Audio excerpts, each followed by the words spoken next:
Pronto. Bom, então, boa tarde a todos, boa tarde a todas, quem mais é por direito. Hoje, dia 24 de maio, estamos aqui reunidos na nossa segunda reunião do Gestad, né? Eu acho que é o primeiro encontro de atividades do nosso grupo aqui do primeiro semestre de 2024, né? Tivemos um lançamento do livro nosso, de investigações tocantinenses, né? Também pelo Gestad, só que foi em outro momento. E agora nós vamos apresentar e discutir o texto extraído da Arqueologia do Saber de Michel Foucault, As Unidades do Discurso. Eu acho que assim, é importante fazermos uma brevíssima retrospectiva, né, do próprio filósofo, né, muito rapidamente, e da própria obra, né, da conjuntura na qual ela se encontra inserida, assim, num cenário mais global. Michel Foucault, filósofo francês, ele está atualmente catalogado, com muitas aspas, entre os filósofos chamados de uma linha filosófica ou epistemologia desconstrutivista. Tá? E aí vocês vão entender o porquê dessa perspectiva. Inclusive, coloca-se dentro da própria perspectiva Deleuze, Guattari, né, não necessariamente filósofo, mas psicanalista, e Jacques Derrida. Então, a gente tem um conjunto que participam disso que é chamado de ápice da desconstrução. Mas vocês vão entender quando a gente estiver falando um pouquinho da própria unidade de discurso, né, o que vem a ser isso. E a Arqueologia do Saber é um texto de 1969. Né? Foucault já era filósofo já bastante conhecido à época na França. Né? A Arqueologia do Saber é praticamente um compilado, né, teórico daquilo que ele já tinha produzido. Tá? Por exemplo, lá na História da Loucura, ele já deixa mostrar o que vai ser o dispositivo que ele utiliza. Em As Palavras e as Coisas, ele também já começa a ensaiar o próprio dispositivo. E aqui, na Arqueologia do Saber, ele estabelece, ele consolida esse dispositivo. E aí são vários os dispositivos, né? Ele vai descrevendo e é onde ele coloca como podem ser utilizados esses dispositivos. Tá? Então, e aí, o início da obra é justamente as unidades do discurso. Tá? Então, a perspectiva nossa é fazer assim, um breve panorama das unidades do discurso, discutir algumas questões relacionadas às unidades do discurso, falar um pouquinho da contraposição das unidades do discurso e dizer para onde elas apontam. Tá? Então, um conjunto relativamente curto assim, de slides, assim, mas voltado para o próprio texto Foucaultiano. Carlos, quer falar alguma coisa, assim?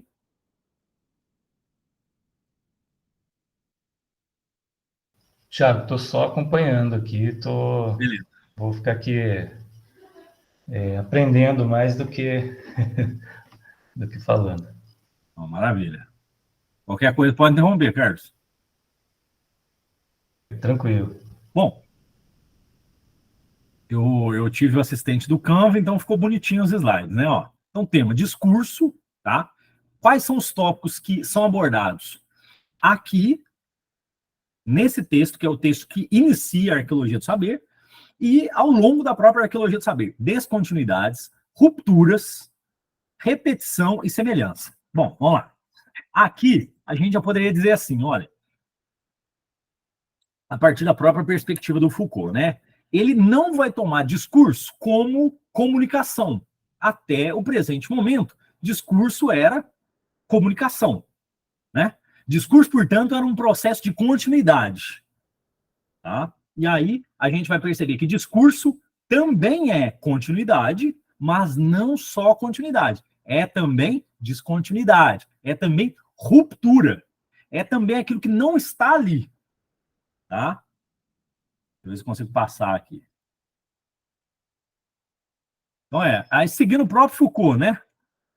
Ele dizendo assim, o emprego dos conceitos de descontinuidade, de ruptura, de limiar, de limite, de série, de transformação, coloca a qualquer análise histórica, não somente questões de procedimento, mas também problemas teóricos. Bom, aí aqui eu já quero até falar bastante, rapidamente, é claro, daquilo que é esse problema teórico. mais adiante tem um slidezinho que tem assim uma linha teórica, uma linha assim da história e tal. Mas veja, quando Foucault, ao longo de toda a arqueologia do saber, mas sobretudo aqui nesse início, ele está dizendo, olha, nós temos que perceber que existem rupturas, e essas rupturas, elas se dão na história, né? Ele está fazendo, aqui é uma crítica tácita ao modelo tradicional da própria história, ou da historiografia. Né? Tanto é que Foucault ele é inspiração da escola dos análises, ele tem, né, todo um arcabouço que faz movimento da própria ruptura do saber marxista de tese, antítese e síntese, que é uma continuação, né, da história e com ruptura, que depois continua a própria história com uma ruptura, né? Ou, né, linearidade da história. Linearidade do saber, linearidade teórica. Né? Ou seja, passamos a então compreender discurso como uma própria representação da história, né? Nós teríamos então discurso como continuidade dos fatos.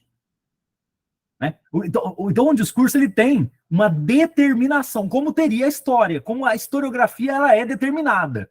Né? A historiografia como um processo metodológico de compreensão de fenômenos históricos, sociais, mas que são determinados a partir de um conjunto de fatores.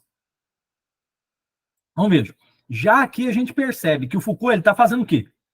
Apresentando conceitos, e esses conceitos estão trabalhados ao longo de toda a arqueologia do saber, não só aqui, sobretudo no próximo capítulo, que tenhamos assim no horizonte lá as formações discursivas, que são as rupturas, as descontinuidades, no interior da própria continuidade.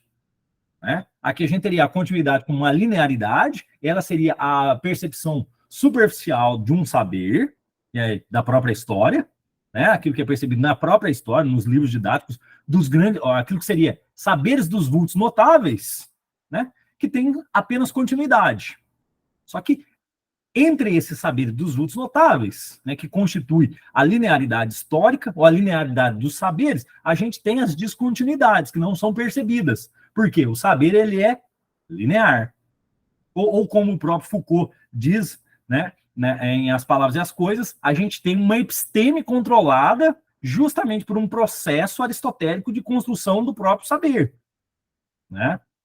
E se alguém quiser, aí pode me interromper, viu, gente? Não, eu vou tocando o barco, hein? Bom, aí o Foucault diz assim também ocorre com as noções de desenvolvimento e de evolução. Elas permitem reagrupar uma sucessão de acontecimentos dispersos relacionados a um único e mesmo princípio organizador. Bom, é isso que eu estou dizendo para vocês, né? Quando a gente toma, e é muito comum isso, né? Antes da nova história, né? Antes de uma percepção, ou da microhistória, a percepção de que existe um desenvolvimento, um desdobrar, né? O desnovelo da história, né? É como se fosse um grande romance da humanidade e a gente pudesse, por capítulos, compreender que um se conecta ao outro, né? E aí eu fico dizendo, não é que não seja assim, mas não é só assim. Então, ele está dizendo isso, colocando em perspectiva tanto a história dos saberes, né, a epistemologia, e aí ele vai dizer que é o discurso, né? Então, o discurso ele também não funcionaria assim, né? O discurso ele também não funciona assim. E aí vocês vão, aos poucos, vão percebendo por que esse primeiro capítulo da arqueologia do saber se chama As Unidades do Discurso. Né? Vamos sempre lembrando que ali a gente tem unidades do discurso, né? Já pensando que o discurso ele é heterogêneo, né?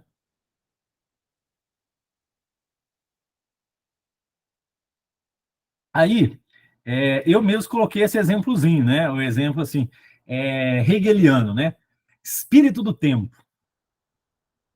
Talvez alguns de vocês tenham, em algum momento, ouvido ou lido essa expressão. Né? Essa expressão foi cunhada pelo próprio filósofo, né? Hegel, o filósofo alemão. Né? E, assim, ela designa, né? O Zeitgeist, né? Ela designa, assim, uma série de elementos aglutinados. Né? Espírito do tempo. Seria assim, cultura, sociedade, história, né? Mentalidade. Vamos dizer, existiria uma psicologia de um determinado povo, uma psicologia de uma determinada cultura, que você pode, a partir de um elemento aglutinador, designar um determinado fenômeno, é um fenômeno social, né? E chamar isso de espírito do tempo, né? Pensem assim, né? A gente tem, por exemplo, escolas literárias, né? Eu vou trazer um outro elemento, né? Escolas literárias, né? A gente consegue traduzir uma série de elementos, como, por exemplo, descrição, traço sintático, traço enunciativo, cenário, né? Dentro de uma expressão, naturalismo. Então, nós temos uma escola naturalista dentro do Brasil. E aí, dentro do naturalismo, a gente, né, vejam, com isso é o suficiente para que a gente descreva uma escola literária, naturalismo, né? A gente tem, então, a possibilidade de fazer esse tipo de aglutinação, e é uma aglutinação de saberes, viu, gente? Quero que vocês tomem isso, uma aglutinação de saberes. O que a gente tem no naturalismo, por exemplo, né? Tem certas características que remetem àquilo que é o mais humano possível, né? Aquilo que está menos dentro do aspecto de tolimento social e mais dentro do que é o âmbito do fazer natural, né? Da expressão dos instintos, dos desejos, daquilo que nos aproxima mais do animal do que do próprio animal social, né? Ou onde o verniz social ele é menos percebido, por exemplo. Entenderam? Então, nesse aspecto, a gente teria uma série de expressões que conseguem linearizar o saber. E assim, percebam, quando a gente coloca assim, naturalismo, né, a gente poderia colocar o realismo mesmo, nós fechamos, sintagmatizamos e, ao mesmo tempo, dizemos que ali existe um conjunto de saberes que está organizado sob a égide do naturalismo. Só que esses saberes, eles são retirados de outros lugares para compor justamente o naturalismo. E aí a gente vai percebendo como que estamos lidando com unidades, né? Estamos lidando com unidades. E o Foucault mesmo diz que é preciso desalojar essas formas e essas forças obscuras pelas quais se tem o hábito de interligar os discursos dos homens. É preciso expulsá-las das sombras onde reinam. Ou seja, se fôssemos, né, pensar justamente nessas expressões, né, que conseguem alojar de forma assim extremamente abrangente, como o próprio espírito do tempo, né? Quando se remete à história, né? Você pensa assim, em um determinado período nasceram uma série de inventores, uma série de personalidades assim extremamente importantes, né? Então isso remete-se ao próprio espírito do tempo daquele momento. Então seria necessário fazer com que tirássemos dessa expressão, né, aquilo que a compõe como uma espécie de unidade. Ou a percebêssemos, pelo menos, como desalojada do lugar no qual se encontra. Né? Quer dizer assim, a partir de um conjunto de recortes, faça então a rubrica de naturalismo, faz então a rubrica de espírito do tempo. Ou melhor, né? Melhor ainda, cânone literário, por exemplo. Tudo bem até aqui? Estou indo muito rápido assim? Tá dando para acompanhar?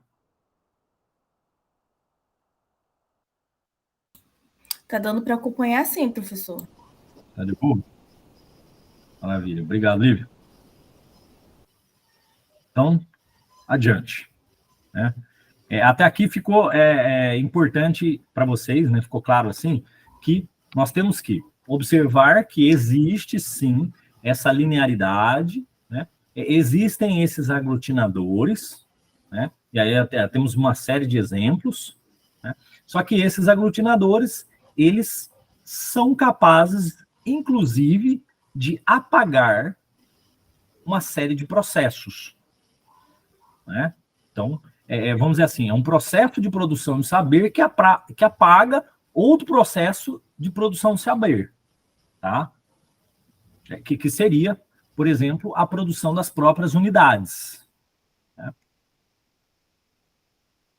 Vamos lá. Né? Por mais que o livro, e aí a gente pensa, né, em qualquer livro, que isso aqui é uma citação do próprio Foucault, se apresente como um objeto que se tem na mão, por mais que ele se reduza ao pequeno paralelepípedo que o encerra, sua unidade é variável e relativa. Assim que a questionamos, ela perde sua evidência. Não se indica a si mesma, só se constrói a partir de um campo complexo de discurso. E aí eu coloquei ali, né, tentei pegar uma imagenzinha bacana, né, do Don Quixote, né? E aí dá para a gente falar bastante aqui, né? Só essa citação aqui já seria o suficiente para que a gente pudesse discutir assim uma série de fatores, né? Vamos lá. Então, aqui seria uma espécie de exemplo que o próprio Foucault traz, né? Ainda assim, é aquele tipo de exemplo mais teórico, né? Que é assim. Eu acabei de falar para vocês de algumas expressões, tá? Agora, pensem num livro como se fosse uma expressão, né? Pensem lá no Don Quixote, Don Quixote de La Mancha, né? Que é a obra do Máximo, né? Do Cervantes, assim. Ali dentro da obra, nós temos, né, uma série de unidades que foram aglutinadas sob a forma de um romance. Romance de caráter histórico ainda. Ainda temos ainda esse detalhe, né? Romance de caráter histórico, né? E uma outra questão para além da forma e do conteúdo, ali nós temos aquilo que se apresenta, né? Como um romance, aquilo que se apresenta como o uso da própria língua, né? E aí a gente tem um uso ali do século XIV para o século XV, né? Que o Miguel de Cervantes faz para escrever o, o Dom Quixote, né? E ali a gente tem, inclusive, né, o aspecto que é o aspecto psicológico das personagens, né? Isso é o mais interessante que a gente tem, né? Ainda temos o aspecto psicológico com si da personagem, né? Que é um senhor, vou sintetizar aqui sem dar spoiler, é um senhorzinho, bem senhor assim, né? E que morava na roça e agora se arvora para se tornar um cavaleiro, né? Em busca da sua Dulcinea de Toboso, assim, quer salvá-la, né? Quer dizer, temos ainda, veja, temos ainda uma crítica feita pelo próprio Miguel de Cervantes à chamada escola de cavalaria, né? Ainda temos essa crítica feita de forma bastante astuciosa, que transforma a personagem em uma personagem desvairada, para não dizer louca, né? Então, eu não sei se está ficando assim nítido para vocês, né? Então, dentro desse paralelepípedo chamado livro, nós temos uma pulsão de discursos, ou melhor, para a gente ser bem fiel ao próprio capítulo de Michel Foucault, as unidades do discurso, nós temos uma série de unidades colocadas, claro, de forma organizada, e aí a organização ela é percebida de forma linear, tá? Linear, só que dentro dessa linearidade chamada Don Quixote, nós temos as rupturas.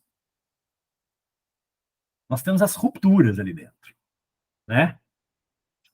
Que é um campo complexo de discursos. Eu acabei de apontar alguns para vocês, né? Nós estamos assim. Alguém quer falar alguma coisa? Senão eu vou emendar aqui, vou pôr a quinta marcha, hein? Desculpa interromper, mas seria como se o objeto fosse limitado, mas o conteúdo fosse ilimitado. Suelen, bom apontamento. Bom apontamento. Mas, na verdade, não necessariamente. Essa visão é uma visão aristotélica da relação nossa com o objeto. A percepção Foucaultiana, ela desconstrói essa relação sujeito-objeto para perceber que na própria construção do objeto existe uma complexidade de discursos que o constituem. Então, vamos lá. Pegando ainda esse mesmo exemplo do próprio Dom Quixote. Né? É uma unidade? É um livro. É um romance. Nós podemos organizar isso como livro, romance, livro físico, livro objeto empírico, romance, uma classificação da literatura. E o seu interior é feito de quê? Trama. Não é possível que é só de trama. Personagens. Não é possível que é só de personagens. Personagens que estão envolvidos numa trama. Tá. É uma classificação literária relativamente simplista. Nós temos ali o discurso da loucura, já que Dom Quixote, ele é louquinho. Menino maluquinho. Ou vocês acham que o Cervantes deixou isso ali como se fosse assim, vamos colocar a loucura na boca do Dom Quixote, né? Então, vamos deixar aqui o Dom Quixote como sendo louco. Como que o louco é tratado? Mas espera lá, o louco no século XV, sendo nobre ou tendo dinheiro, ele tem um outro tratamento. Eu quero que vocês percebam isso. Entenderam? Vocês estão acompanhando? Quer dizer assim, todo mundo vai ler, nossa, é um clássico, né, da literatura espanhola, tal, os aspectos históricos presentes ali, reis, até nomes que de fato, sim, o caráter histórico existe também, mas a descontinuidade, que é a ruptura, que não é o olhar, e aí eu vou colocar aqui com aspas, não é o olhar aristotélico para o objeto, ele precisa ser desconstruído para que seja percebido as descontinuidades, as rupturas que existem nos objetos, existem na construção dos objetos. Então, aí por isso que o pessoal acha que o Foucault é um tanto quanto complexo, porque ele subverte a ordem natural, com aspas, das coisas, que é a própria linearidade, que é a compreensão a partir do cânone. Livro, no seu interior, é um romance. Dentro do romance, nós temos o quê? Uma perspectiva na qual a trama ela é construída a partir de núcleos de personagens, e os seus núcleos de personagens têm ápices e baixas, né, estabilidades, pronto, sim. Existe uma morfologia propiana, né, do romance. Não, beleza. Para além disso, o que a gente tem? Nós temos a própria sociedade funcionando no seu interior. E aqui eu não estou fazendo menção ao Bakhtin, não, tá? Não é isso. Mas nós temos a complexidade discursiva da sociedade funcionando ali, a partir da própria ruptura, daquilo que é a sua linearidade, a sua compreensão linear. Entenderam? Claro, a gente vai aos poucos entendendo, né?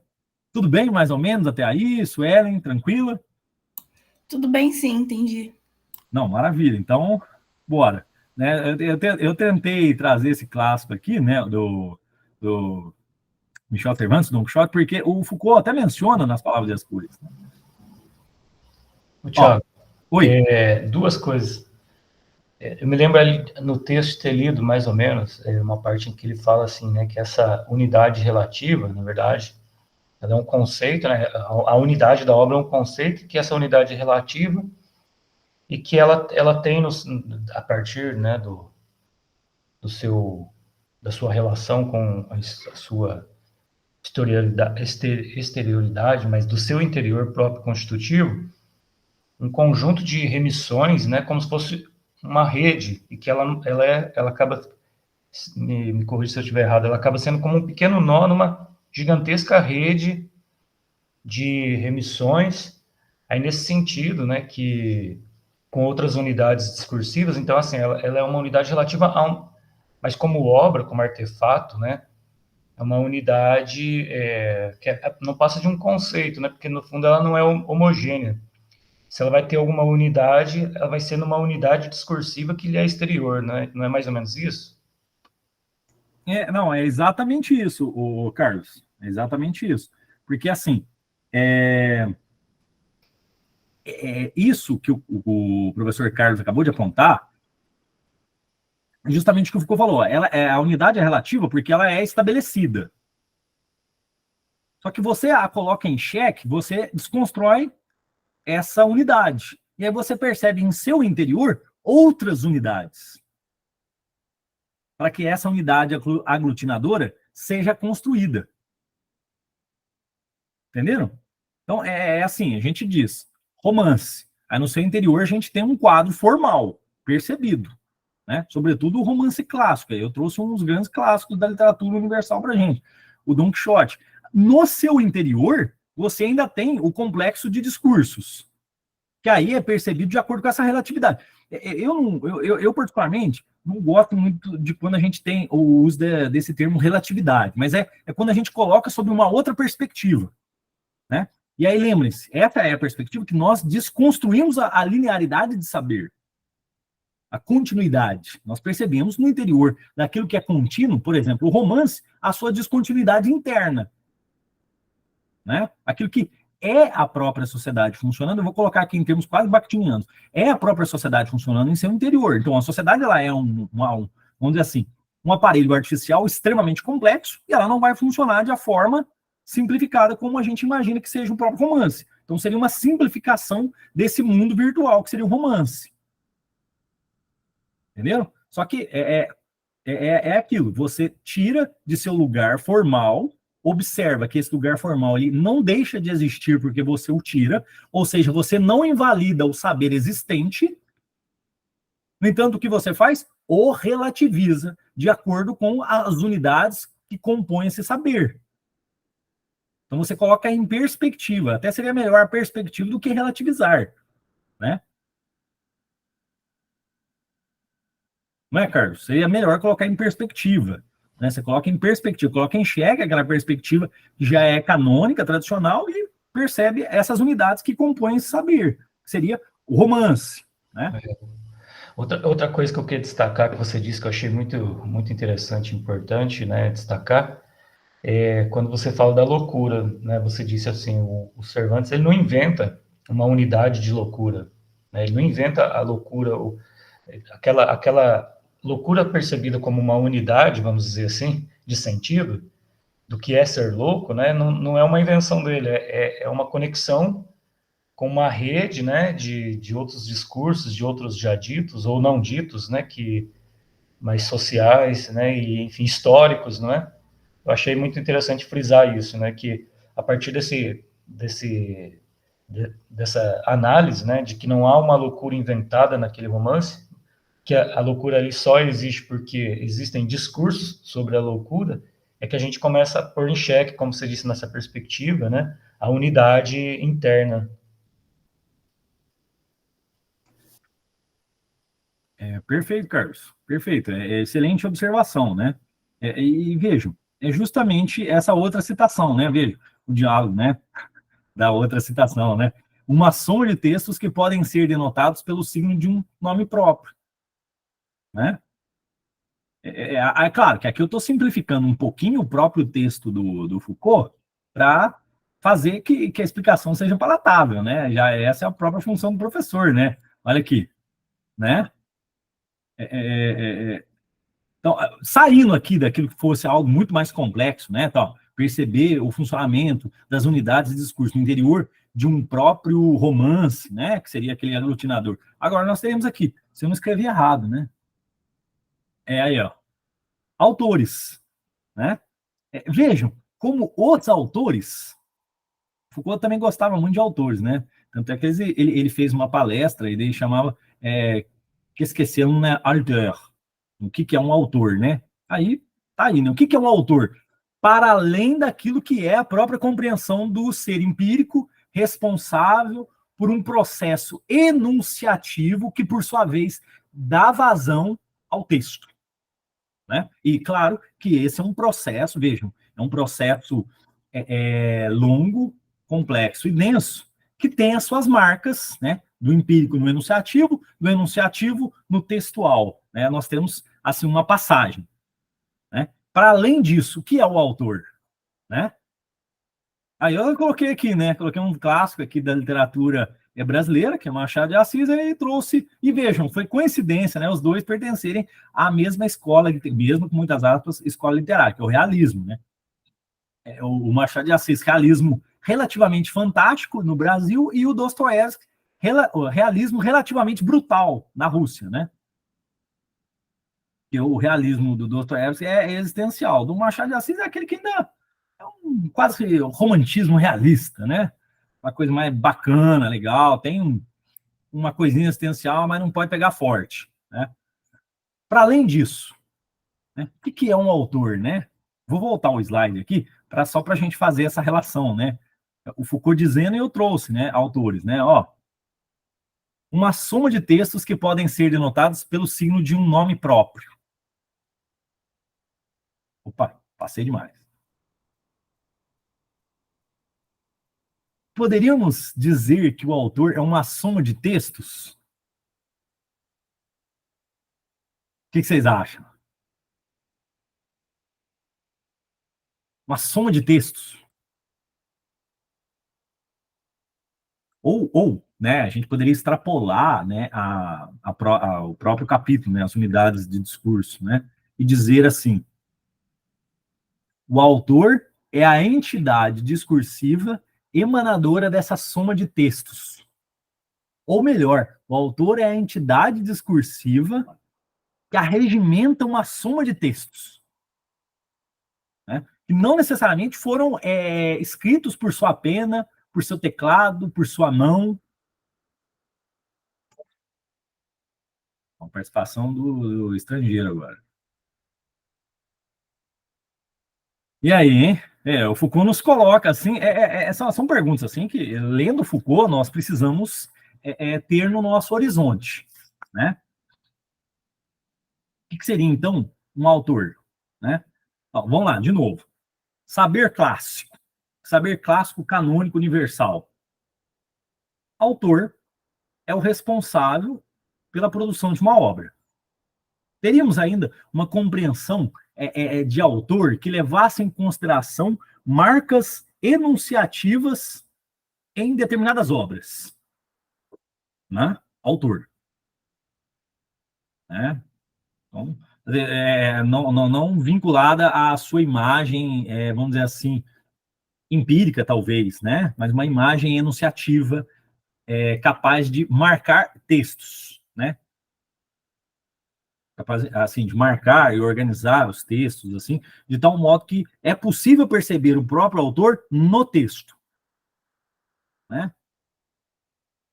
Ou poderíamos perceber o autor como uma soma de textos uma soma de textos da qual ele faz parte, da qual ele é uma entidade discursiva organizadora, ou regimentadora, né? E veja, não necessariamente você precisa obliterar a visão empírica do autor, não necessariamente você precisa obliterar, mas você não precisa necessariamente dessa visão empírica para compreender essa visão que é uma visão arquegenealógica do saber sobre o autor, como responsável pela aglutinação de unidades de discurso, por exemplo. Né? Não só aquele que faz, reproduz, né, confere certas características de uma determinada, vamos colocar aqui com muitas aspas, escola literária. Né? Então, aí, trouxe, por exemplo, Machado de Assis e Dostoiévski. Dois autores com características relativamente similares em suas obras, né, que conferem a eles a escola de realistas, né, um passando-se, né, um realismo russo, outro passando-se um realismo brasileiro, né? Autores. Um vai escrever, inclusive, peças teatrais, textos curtos, alguns ensaios, né? Outro vai escrever predominantemente contos e romances densos, grandes tomos, né? Em que, vamos dizer assim, um incontável número de problemas humanos são tratados assim, né? digo assim, do próprio Dostoiévski, e aí Machado de Assis, por sua vez, também fazendo o mesmo, mas, né, cada um com a sua característica. Então, veja, uma soma de textos, né, faz com que nós tenhamos essas entidades responsáveis por aglutiná-las, né, dar nomes, né, mesmo essa soma de textos tendo um conjunto de apagamentos no seu interior, né? Ficou-se sabendo depois de muito tempo, que eu vou explicar um pouquinho nesses apagamentos, ficou sabendo depois de muito tempo que Machado de Assis, ele escrevia, não mal, mas ele escrevia e precisava de corretora. A corretora é a sua esposa. Ele trabalhava meio período, né? No Rio de Janeiro, na seção onde ele era concursado, tal, trabalhava meio período lá, escrivão, tal, pá, e quem fazia nesse período em que ele não estava trabalhando na correção era a sua esposa, que praticamente não tem nome em lugar nenhum, né? Entenderam um pouquinho do apagamento, como é que ele funciona? Textos de Machado de Assis, com autoria nenhuma, entenderam? Obviamente, Dostoiévski, ele também tinha a sua corretora, né? Ele tinha uma tal estenografista, acho que até o Turati talvez saiba até mais, né? O pessoal que estuda Bakhtin e tal, e ele editava boa parte dos textos para ela, e parece que ele teve um caso depois com ela, tal, depois teve que mudar, enfim. Veja, nós temos a entidade autor. Ela canônica, ela atravessa todo esse movimento, inclusive, né, de editoras que precisam fazer outros processos, assim, de diagramação, e condensa tudo na unidade discursiva chamada Machado de Assis ou Dostoiévski. Entendeu? Tá? E é claro, essas características todas, né, que aí eu não entrei em nenhuma obra, claro, para falar, elas contêm, isso é extremamente importante, porque nós temos tanto aqui, né, nas unidades de discurso, quanto na ordem do discurso do Foucault, quando ele também faz uma menção ao autor, tá? Que é o seguinte, uma série de problemas tratados ali, tanto pelo Machado de Assis quanto pelo Dostoiévski, não são problemas deles, não são problemas que eles criaram, mas são problemas que são aglutinados sob a égide da obra deles. Tá, a gente pode pegar, inclusive, para exemplificar essa fala, Crime e Castigo, né, do próprio Dostoiévski, né, foi um grande clássico. Quando o Raskolnikov, ele mata, né, e quase que sem querer, querendo sem querer, a sua locatária, a locadora, né, a moça, a senhorinha que locava para ele a casa, né, o cômodo que ele vivia, ele passa a ter uma culpa profunda, e ele busca tentar sanar essa culpa, né? Ele busca, inclusive, ele tem, assim, né, lapsos nos quais ele quer se suicidar, né? Veja, não é que é um problema da obra do Dostoiévski, não é uma questão que é do Dostoiévski, como imputa-se a ele, né, a culpa humana, aquilo que a gente carrega sobre o que é feito, mas isso é o reflexo dessas unidades que estão dispersas no corpo social. Tá? São dispersas no corpo social. E aí elas são retomadas no interior desse romance, comunidades, porque não é só isso a participação, né, da obra do Dostoiévski. Eu estou falando aqui da obra O Crime e Castigo, por exemplo. Né, não é só isso. Tá? Pega-se também um outro clássico do próprio Machado de Assis, né? Dom Casmurro, né? A eterna dúvida, que praticamente não deve ser algo tão complexo, né? Entre Capitu e Bentinho. A traição. É algo que o Machado de Assis criou?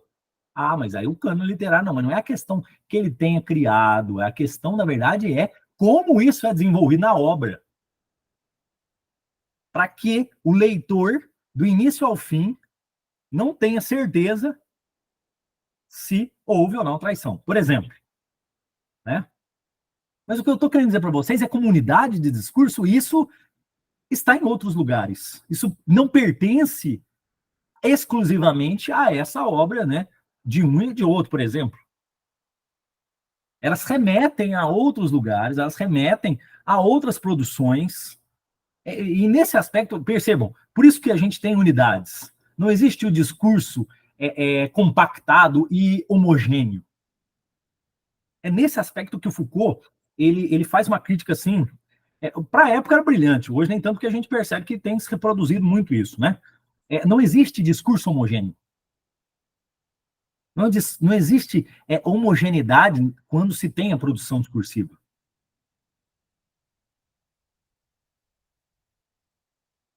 Avançando, né? E aí o Foucault nos diz: a obra não pode ser considerada como uma unidade imediata, nem como unidade certa, nem como unidade homogênea. Bom, tá. Assim, quando ele diz isso, e fazendo mesmo referência à obra, romance, enfim, né? Você pode colocar assim, mas um tratado de filosofia também, a gente pode perceber isso, né? Qualquer obra, ela pode ser, sim, considerada em sua imediaticidade, só que é uma leitura extremamente pobre. E não é ofensivo isso, né? É uma leitura pobre de uma obra na sua imediaticidade. E a imediaticidade que ele quer dizer aqui é você pegar e ler o Dom Quixote apenas como um senhor louco que está em busca do seu amor, do amor verdadeiro, né? Isso é uma leitura extremamente pobre, né? Se você ler justamente, tão somente, o significado das palavras e se prender a eles, acreditando que isso seria algum tipo de interpretação, né? Nenhuma unidade certa, porque é possível que exista, para além de uma perspectiva de abordagem de uma determinada obra, tá? E é claro que ela, como eu já disse aqui anteriormente, ela não é homogênea.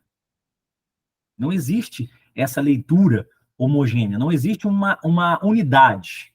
É isso. São várias, para simplificar, né, interpretar isso, são unidades de discurso que nós temos à disposição. Elas podem ser percebidas como uma coisa só. O Foucault já diz, é assim que tem sido feito, é assim que temos lido, é assim que vem sendo feita a leitura. É perceber tudo como perceber um livro como uma obra, um romance, como um fio condutor. Isso aqui é um senhor que, na Idade Média espanhola, só, né? No interior disso, há esse discurso, essa é a leitura. Uma leitura clássica, na verdade, né? Então, aqui a gente tem uma subversão dessa leitura. Não é uma subversão comum, porque ela não deixa de perceber esse horizonte como algo possível, mas ela percebe outras relações em seu interior. Alguém? Tiago? Não, Carlos, à vontade, viu, Carlos? Carlos, se a gente não tiver, depois, né, eu faço o upload lá na plataforma, beleza? E obrigado pela participação. Obrigado, Thiago.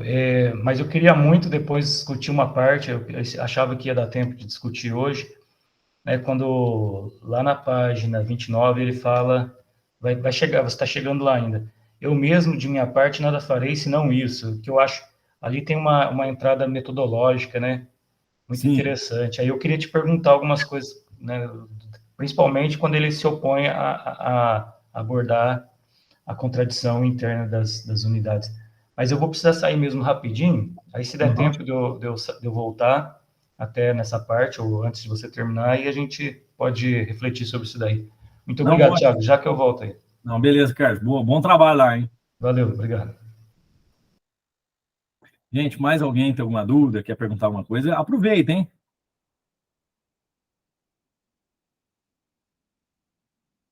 Ninguém? Suelen, tá tudo bem? Mais alguém aí? Lívia, tá de boa. O pessoal que deu folheou ali o texto, Thiago, o pessoal que deu uma folheada no texto vai ver que a gente está, claro, estou fazendo uma leitura pensativa, né, pensativa, e mais nessa perspectiva da gente trazer certos elementos assim que são mais pulsantes, né? Tá bom? Nossa, estou precisando fazer uma definição de senha, meu Deus. Olha aí, para quem estuda um pouco de discurso, vejam se isso aí não é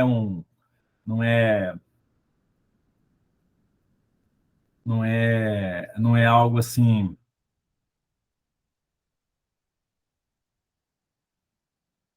não é algo que a gente já conhece.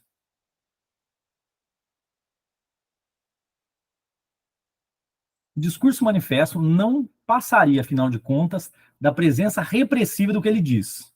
E esse não dito seria um vazio minando do interior tudo que se diz. O que vocês acham, hein? Pessoal que tem um pouco mais traquejo, assim, né, estudando discurso, o que vocês acham disso que o Foucault diz, né?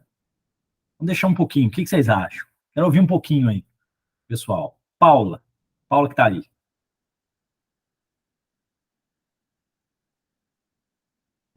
Tô aqui, professor. E aí? É peixe, né?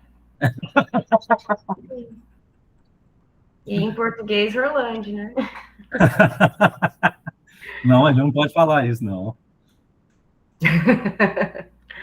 Não, mas né? E daí eu lembro que o professor falou uma vez, né? Me corrige se eu tô falando besteira, mas que o Foucault e o Peixe, eles fizeram os projetos dele independentes, né?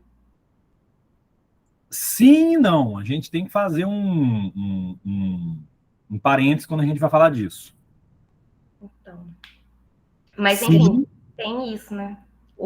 Ele fala bastante ali do não dito, e ele fala ali umas coisas tipo pré-discurso, que são familiares também, né?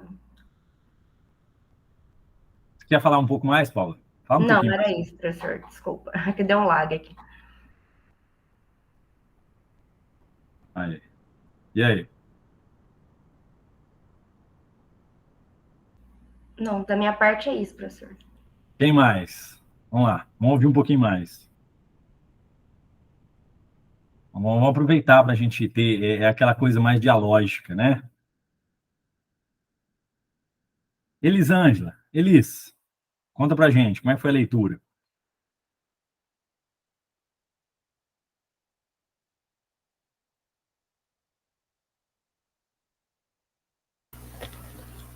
Olá, pessoal. Boa tarde. Professor, não posso falar muito porque eu estou no núcleo.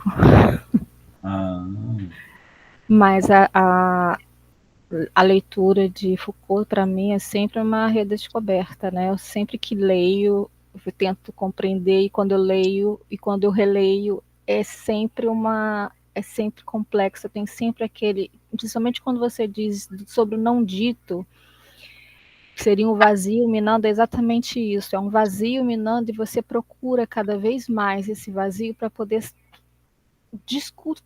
discursar, vou dizer assim, pelo menos nos meus textos. E assim, é apaixonante, né, esse não dito. Você acaba se envolvendo de tal maneira que você precisa de mais livros, de mais entendimento, de mais compreensão. E assim, vou dizer assim que eu sou meio novata, né, na análise do discurso, mas estou tentando seguir seus passos e os passos dos companheiros dali da gestade. Mas para mim é sempre uma novidade. O não dito para mim é como se fosse uma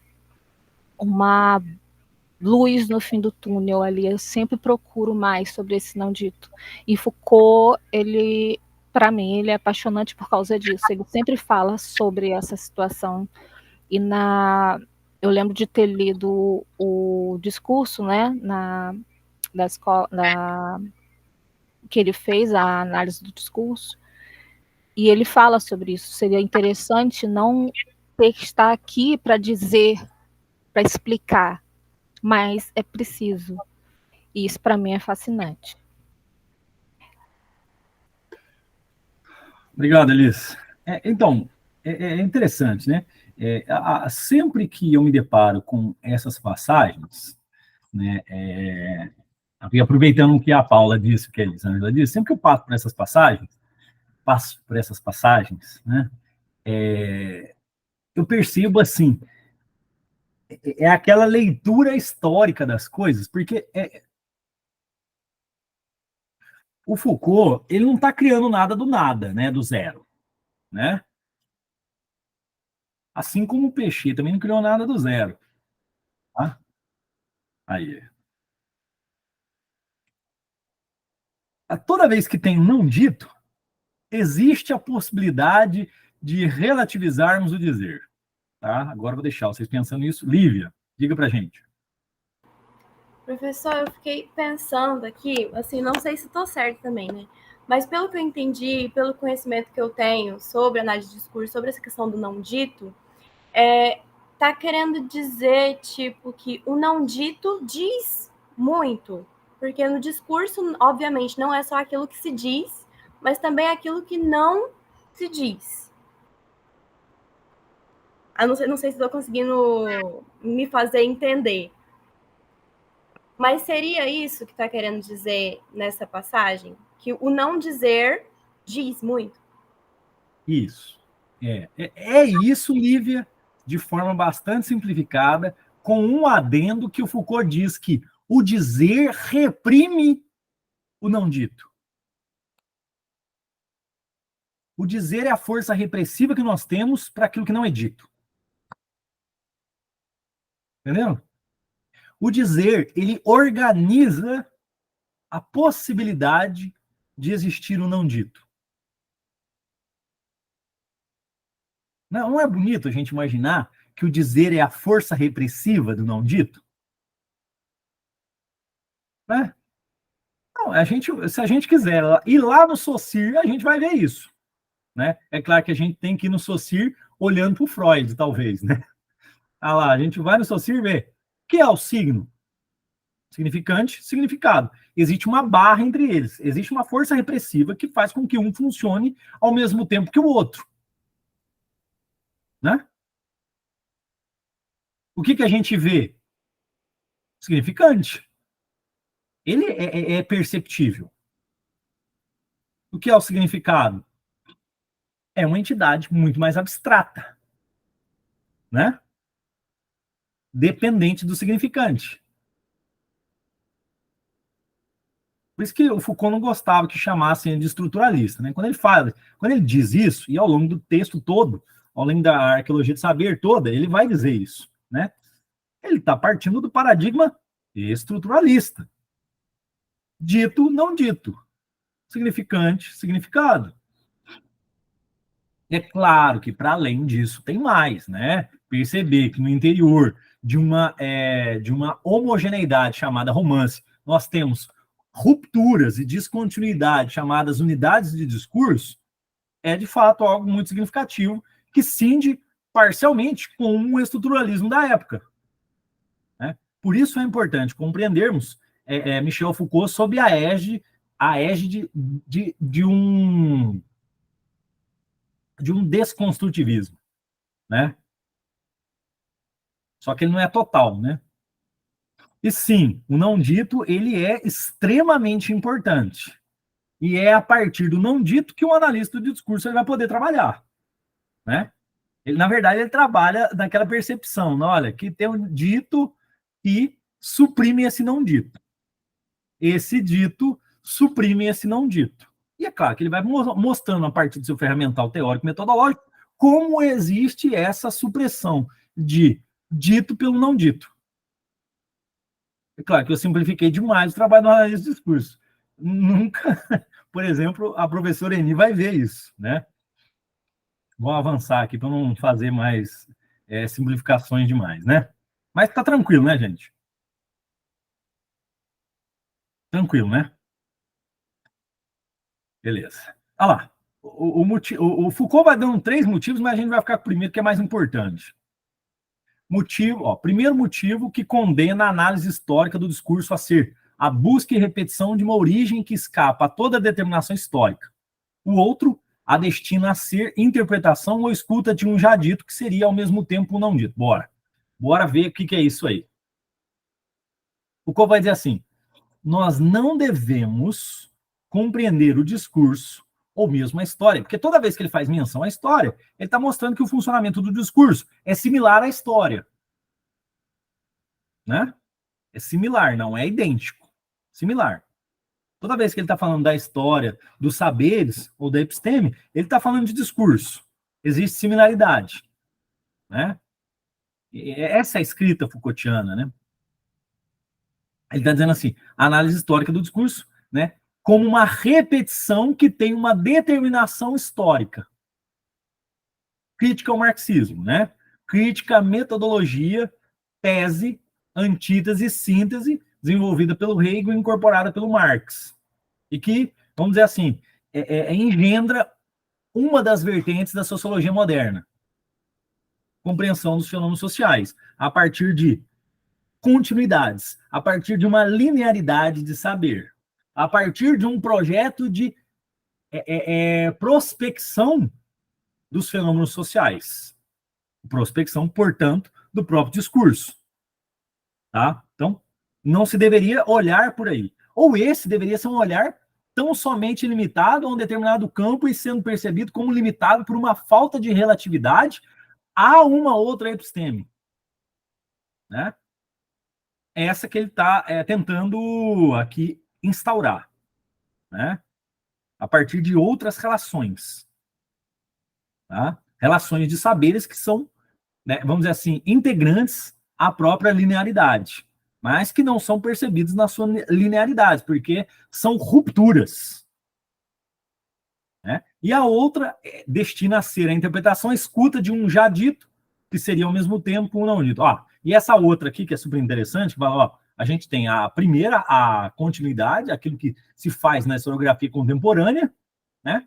Em outras ciências também, vide a sociologia desenvolvida por Emile Durkheim, que é basicamente isso. A previsão do fato social é porque já se deu a depender de certas circunstâncias em uma determinada sociedade, em culturas relativamente similares, isso vai acontecer em um determinado período de tempo.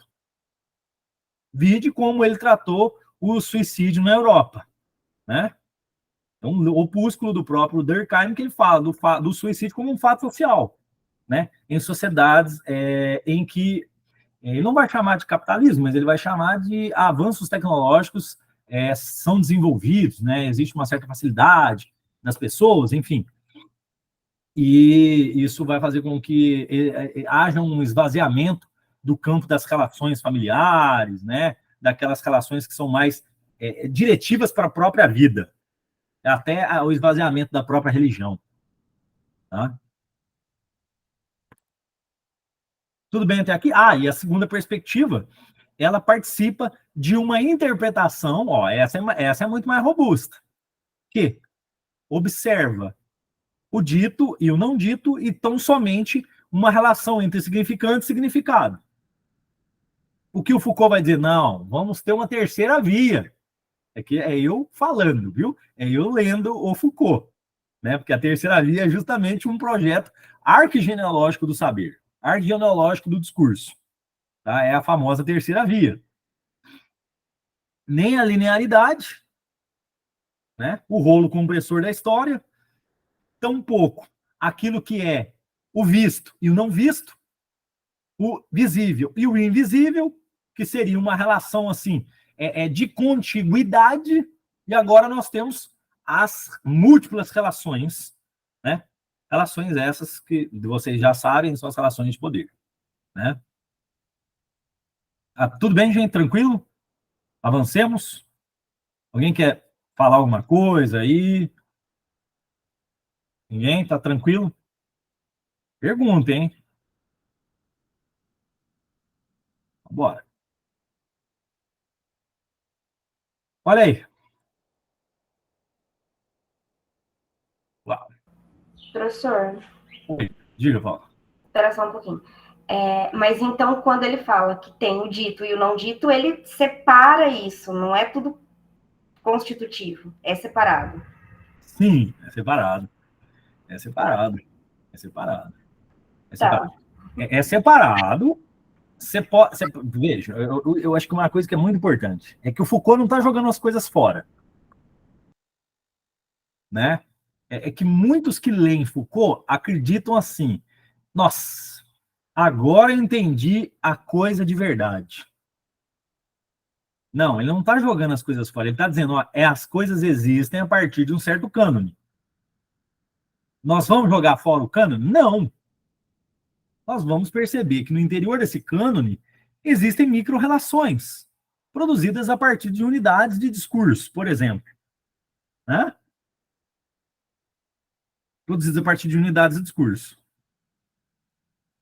Então, nós vamos fazer uma outra análise histórica, uma outra análise epistemológica, uma outra análise do discurso. Então, vamos jogar fora aquilo que foi feito. Só que aquilo não é análise histórica, propriamente dita, a partir de uma certa perspectiva, não é uma análise epistemológica a partir de uma certa perspectiva, e não é uma análise do discurso a partir de uma certa perspectiva que leva em considerações esses métodos, né? Métodos em que você coloca em xeque o saber contínuo, o saber da similaridade, né? Que não existe praticamente cotejamento, não existe confronto. Entendeu?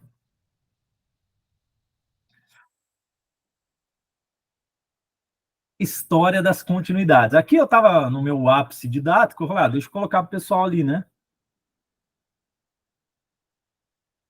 O que nós teríamos na história das continuidades?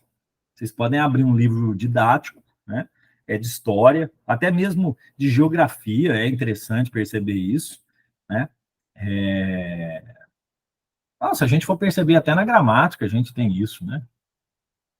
Sociologia, a gente tem isso, né? A literatura, né, como eu trouxe para vocês, tem isso, né? Nós temos uma história de continuidades, né?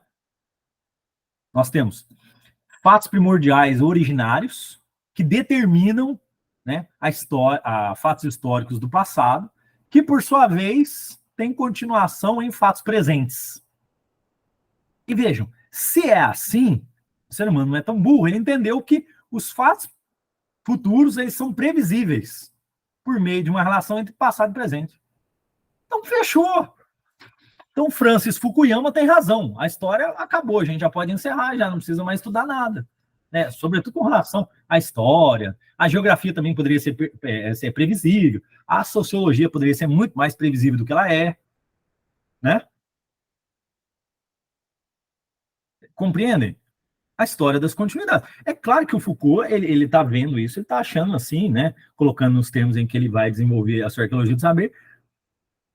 Se a coisa for tão óbvia assim, então acabou. Então, simplesmente, o fim da história. Francis Fukuyama tem razão. Não temos mais nada. Né? E nós podemos encaixar praticamente todos os fatos, os acontecimentos discursivos, no interior dessa história das continuidades. Exemplo, não seria absurdo a própria guerra na Ucrânia, que dura mais de anos ali. Né? Não seria nenhum absurdo. Entenderam? Então, fatos que, né, são discursivizados, os acontecimentos discursivos, eles não são absurdos. Eles estão dentro dessa história das continuidades. Isso quer dizer que se a história das continuidades ela não é importante, ela não tem o seu significado, ela não deve ser estudada, não é isso. A questão é colocar isso como uma perspectiva no horizonte e não tomá-la como uma verdade absoluta. E perceber que existem outras perspectivas que compreendem fenômenos que não estão marcados no interior da história das continuidades. Se eles não estão marcados no interior das histórias da história das continuidades, eles fazem parte das rupturas. Eles cindem com a história das continuidades. Eles são, então, descontinuidades. Eles não foram percebidos como parte desses fatos. Né? Então, até tem um livro de um historiador italiano, chama Carlo Ginzburg, chama O Queijo e os Vermes. A própria apresentação, ele faz uma crítica ao pensamento Foucaultiano, né? Muito interessante a crítica, eu acho que foi a melhor crítica que eu li até hoje, uma crítica mesmo, não é a crítica bonita, não falando, Foucault é maravilhoso, mas uma crítica que fala, né, do descentramento da razão, porque o Foucault está fazendo o descentramento da razão, de acordo com Ginzburg, fazendo isso. A nossa razão é linear, aristotélica, e ele cinde com essa razão. E aí ele vai dizer assim, é a razão da loucura, né, se a gente for seguir o paradigma Foucaultiano, né, que estaria em busca daquilo que seriam elementos que cindem com a continuidade. Nós estaríamos buscando uma outra continuidade. Essa é a crítica que o Carlos Ginzburg cria na obra chamada O Queijo e os Vermes. Mas só que a obra O Queijo e os Vermes é justamente uma obra que se instaura uma das vertentes da história, que é a microhistória, né? É de um moleiro, tal, né? Na época em que há a Inquisição Espanhola, tal, o tal moleiro, ele praticamente nem sabe ler, nem escrever, assim, ele vai para a Inquisição e cada resposta que ele dá, a coisa subverte a fala dele. Você fala, nossa, como que uma pessoa que não sabe ler e escrever está passando por um processo inquisitorial tão profundo, assim, que pergunta para ele de São Tomás de Aquino, do propriamente de Aristóteles, depois de Santo Agostinho, entre outras obras, é simplesmente moleiro, né? Qual que é a importância desse fato para a própria história, né? Sendo que muitos outros passaram por isso, né? Então, vejam, a própria crítica do Ginzburg, ela vai, quando, né, sua obra é desenvolvida, ela vai ao encontro da própria perspectiva Foucaultiana, né, em que cinde com as relações de continuidade, né, que a gente está lá estudando alguém que não é tão importante para a história, ou, a partir da nossa perspectiva racionalista, ou racionalista aristotélica, não seria tão importante, né?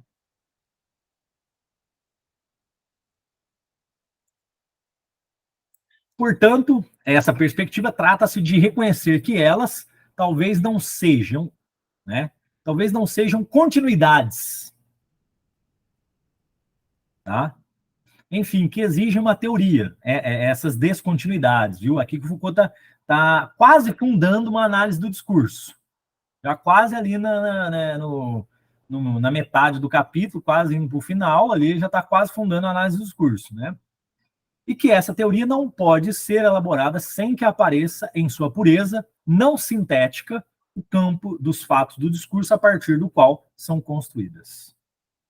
Eu trouxe esse trecho para mostrar para vocês que aqui nós temos a percepção de que existe uma análise do discurso, existe uma teoria que está sendo engendrada aí, na arqueologia do saber, que ela vai levar em consideração as rupturas e as descontinuidades. No máximo, ela faz com que as descontinuidades e as rupturas sejam comparadas à continuidade. São assuntos aglutinados por certas entidades, né? Por certas entidades, tá? E ela não vai observar a continuidade, ainda que ela esteja inserida, né, nessa linha de continuidades, por conta de uma racionalidade instituída, né, uma razão instituída, ela vai perceber que nós temos o campo da produção do saber sobre essas continuidades. O campo de produção do saber sobre as continuidades, ele é o discurso, né? O campo de saber sobre as continuidades vai produzir o discurso que tem tanto aquilo que é o dizer, tanto aquilo que é o seu cânone, tanto aquilo que é a sua sintagmatização, tanto aquilo que não é perceptível como uma descontinuidade. Então nós temos aí, sempre nós temos unidades de discurso, a partir dessa perspectiva, né? Nós temos unidades do discurso. São essas unidades que nós temos e que fazem com que percebamos esse tipo de saber, né, como sendo homogêneo. Ou seja, o que o Foucault está dizendo para a gente? Foucault está dizendo assim, passa-se o verniz de homogeneidade dos textos, homogeneidade da própria história, homogeneidade dos saberes, portanto, só que tanto textos quanto saberes são heterogêneos. Não são homogêneos. São constituídos de unidades de saber. É interessante, né? E aí eu vou fazer menção à própria história da loucura do Foucault, né? Que é assim. E aí eu vou fazer menção falando de hoje. A psiquiatria, ela é um ramo da medicina, né? Todo mundo aqui sabe. A psiquiatria, ela tem a sua base epistemológica, psicanalítica. Psicanálise é ciência? O CID-10, que agora foi atualizado para o CID-11, era praticamente todo psicanalista. Psicanalítico, né? Quer dizer, psiquiatria, né?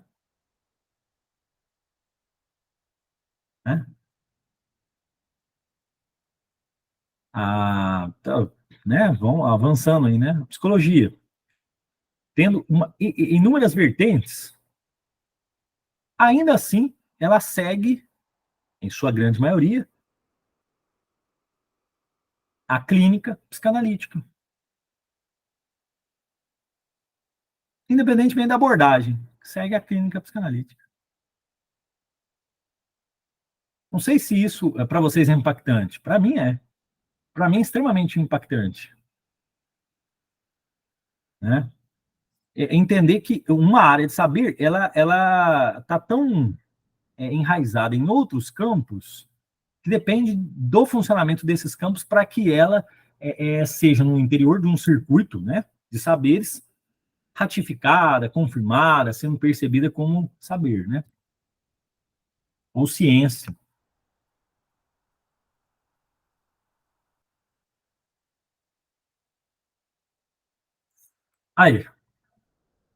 Aí, pronto. Pronto. O que a gente, então, tomada a advertência de Foucault de que não lidaremos com as linearidades. Lidaremos com as descontinuidades. O que a gente vai fazer? Temos um imenso campo de trabalho e de atuação. Já que a gente cinde com a racionalidade linear, que é aquela que formata todo o saber, até a gente perceber, né, que esse saber pode ser desconstruído, ele pode ser relativizado, ele pode ser colocado em xeque a partir das próprias descontinuidades, né? A gente tem, sim, agora um campo de atuação. Portanto, o analista do discurso, que tem como perspectiva a obra Foucaultiana, o mesmo, vamos dizer assim, um analista do discurso arquigenealógico, ele vai tomar por pressuposto a descontinuidade. A descontinuidade do discurso. Como essas descontinuidades elas são arregimentadas para se produzir a homogeneidade. Até aqui, alguém tem alguma dúvida, quer perguntar alguma coisa? Fiquem à vontade, gente.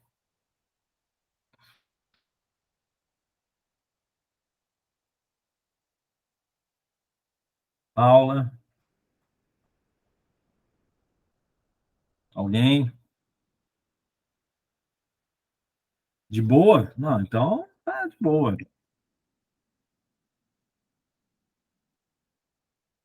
Olha. Opa! Avancei demais. Veja, se tirarmos do horizonte esse trabalho de observarmos a continuidade, veja, deixa eu colocar aqui, se não trabalharmos mais com a história das continuidades, e aqui eu estou falando de discurso, né? Nós teremos, então, um domínio gigantesco, né? Constituído pelo conjunto de todos os enunciados efetivos que tenham sido falados ou escritos em sua dispersão de acontecimentos e na instância próxima própria de cada um. Ou seja, o trabalho é gigantesco e ele é interminável. A gente tem que agradecer o Foucault. Aqui ele está dizendo, o trabalho da análise do discurso ele não vai acabar nunca. Né?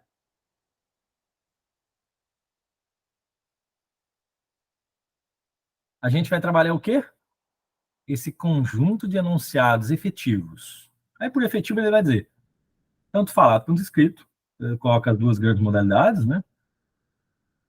Em sua dispersão de acontecimentos na instância própria de cada um.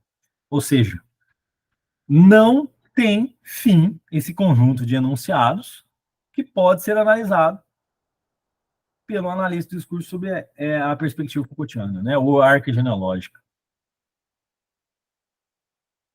Vamos falar a verdade, gente. É ou não é bonito isso? Não tem fim. Gostaram de saber?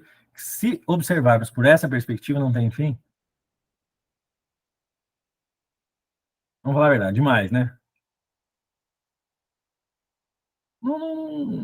Né? Primeiro que a gente vai ter, né, a percepção de que os enunciados,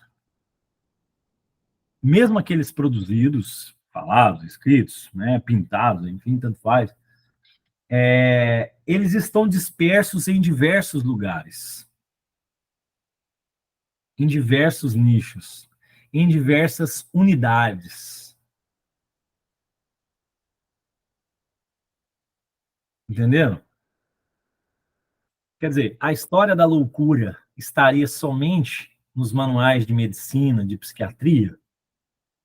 Não. Está ali também no Don Quixote. Também, né? Olha só. Agora, então, podemos estudar a história da loucura fora da psiquiatria, fora da medicina, fora da psiquiatria, fora da psicologia? Sim. Vai lá na literatura estudar. Fazer análise dos cursos da loucura. Análise dos cursos da loucura. Fala a verdade, gente. Que bonito, hein? É ou não é bonito, gente? Vamos falar a verdade. O trabalho ficou gigante. E agora nós chegamos a um novo momento, né? Esse é um momento extremamente importante, que é o momento em que nós temos as formações discursivas. O que seriam formações discursivas? Ó, vou dar uma ajuda para vocês, né? Vou pegar, voltar aqui e dizer conjunto de todos enunciados efetivos.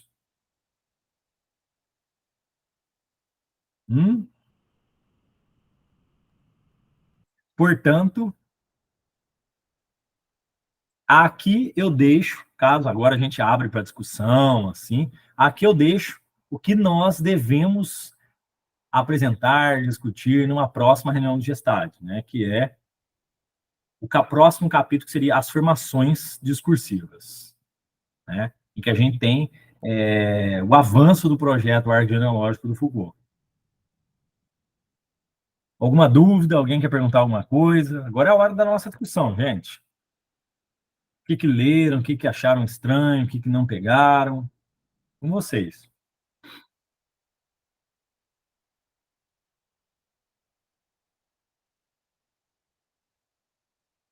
Ninguém? Tá tudo bem?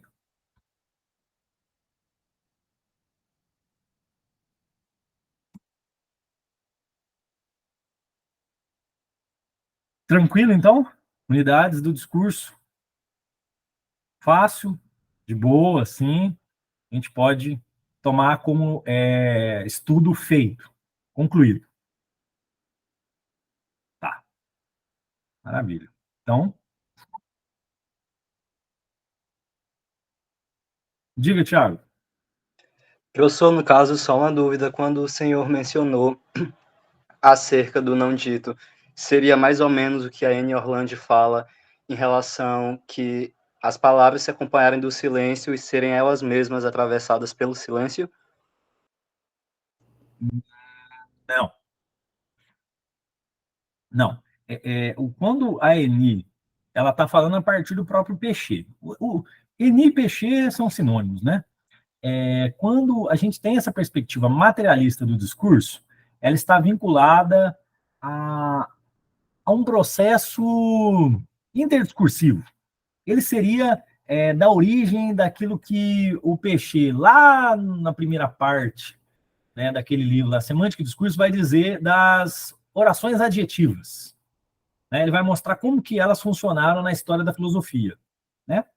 Até chegar a um momento que elas se tornam pressupostos. E são pressupostos que nem sempre são linguisticamente analisáveis. Tá? Então, aí a Eni, percebendo isso, ela vai dizer que existem silêncios. Não, o não dito ele não é necessariamente o silêncio, né? Tampouco o não dito aqui para o Foucault, né? Tampouco esse não dito que o Foucault menciona, né? Esse não dito é aquilo que falta ali, percebam, esse não dito para a obra do Foucault é aquilo que falta.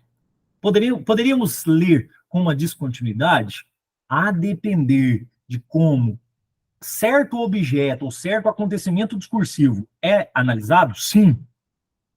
O mesmo valeria para a obra, vamos dizer assim, da Orlando e do Pechet? Não. Não. Porque não é da ordem da falta. Pode ser, inclusive, da ordem do que sobra. Do que sobra, que seria parte desse silêncio constitutivo, né? Do que ecoa, não necessariamente da ordem da falta, ou da descontinuidade. De fato, Tiago, existe uma linha bem tênue entre aquilo que é o não dito para o Foucault e aquilo que é o não dito para o Pechet/Reni, né? Existe, sim, uma possível aproximação.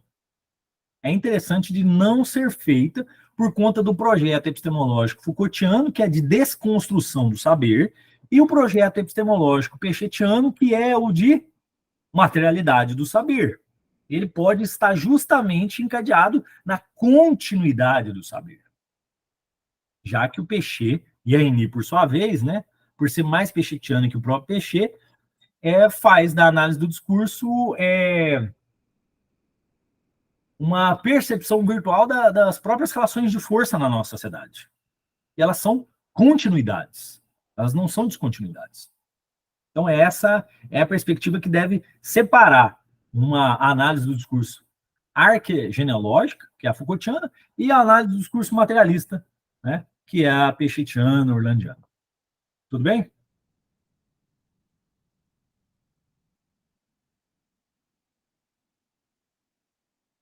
Nada. Mais alguém? Paula? Paula, acho que a Paula quer falar alguma coisa. Aproveitar ainda.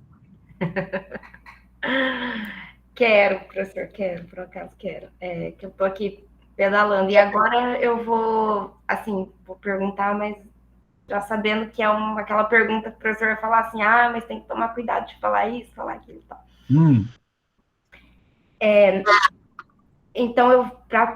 Então, para fazer a análise que ele propõe, eu vou olhar para essas micro-relações que estão, por um exemplo, num livro, numa obra, e eu vou tratar delas historicamente. Oi? Não entendi, Paulo. A análise que ele propõe, que o Foucault propõe, eu vou olhar para essas micro-relações que estão, por exemplo, numa obra, que nem deu o exemplo do Dom Quixote, e eu vou olhar para essas micro-relações historicamente. É essa a proposta? Historicamente, seria linearizar, Paula. Mas para apresentar as rupturas. Sim, sim. Nesse caso, sim. Nesse caso, sim. Tá. Nesse caso, sim. Nesse caso, sim. Porque não existe a possibilidade de algo analisar as relações de poder poder/saber que não sejam históricas. Não tem como a gente sair da história, né? A gente não precisaria necessariamente enfatizar a própria história como sendo a continuidade desse processo. Entendeu? Tá, não entendi. Mais alguém? Lívia? Professor, com relação à formação discursiva para Foucault, né? São esse conjunto de enunciado, mas ela tem relação, tipo, as formações discursivas também vão definir o não dito, ou não? Não entendi. As formações discursivas vão definir o que é dito e o que não é dito. Para o Pechet, sim. E para o Foucault? Para o Foucault é uma coisa só.